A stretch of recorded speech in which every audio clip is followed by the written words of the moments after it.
Hi, this is Robert for Seconds Out and Salita Promotions.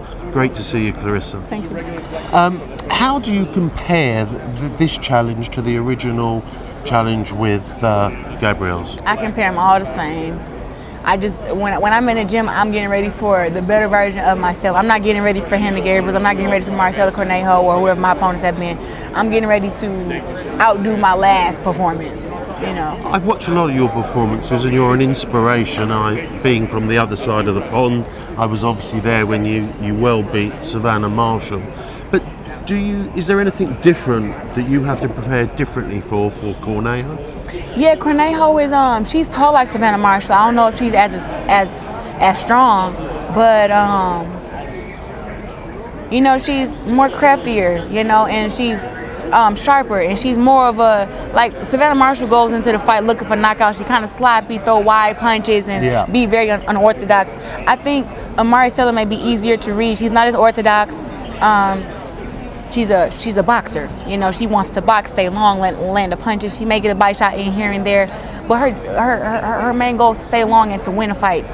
And if she can see that she hurts, she going with the big right hand trying to get you out of there, you know. So that's what I've seen so far. When you got that call or the message that it was out because of a failed PED test, what went through your head at that moment? The first thing went through my head, I was like, we didn't even have Vada our first fight. And I just remember when she dropped me, I was like, how the hell? And I just remember how strong she felt during our first fight. And I just was like, it never made sense to me. But I kind of overlooked it because I, like, you know, I had won the fight unanimously and I did my job. But to hear that she failed a drug test, it just was like, it kind of was like a light bulb. It was like ding dong. Like, that's why. Maybe she was doing it the first time. And that's why she felt as strong as she felt.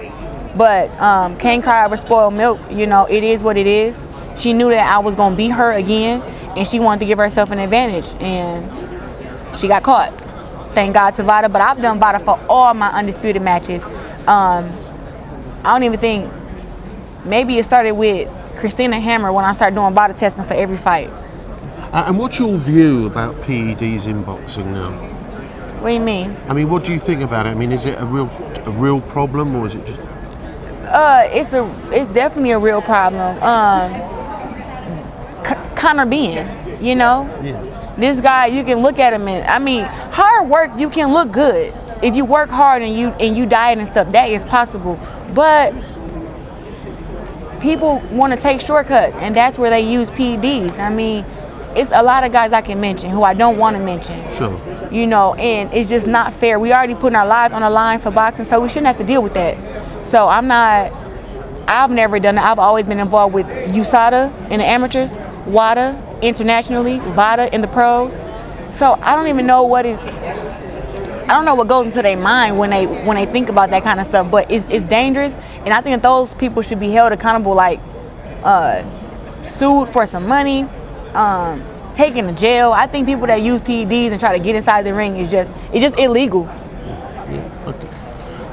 8 months ago, we watched you beat Savannah Marshall. 8 months? I think it is 8 months, yes. Dang. Doesn't time fly? Yeah.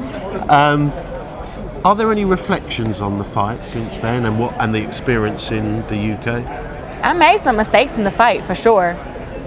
But that's why I can't wait for, if me and her was to fight again, you know? I'll be able to fix those mistakes. But I just learned that continue to do what I do, because what I do works. And I had told her, I said, you're not going to be able to hit me with those big punches. And she was trying, swinging for the heels. Yeah. You know, she landed some punches, but she didn't land as many as she wanted. And that's why I won the fight.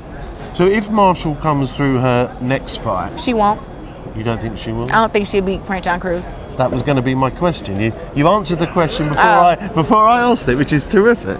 Okay. So if she does, do you see the rematch happening at 168? Nah, I'm dragging Savannah Marshall down to 160 every time. I ain't fighting her at 68 for what? Nah, that's what she want to do. She's a bigger girl. She came into our fight weighing 190, 195 fight night. Why would I fight her at 68? She can come see me. She won my belts, right? Exactly. All right, well, come see me then. My last question. Now that Katie Taylor got beat last week, does that really cement you as the GOAT? I've been cemented the GOAT before Katie Taylor lost, okay? Katie Taylor not performing or not winning has nothing to do with me.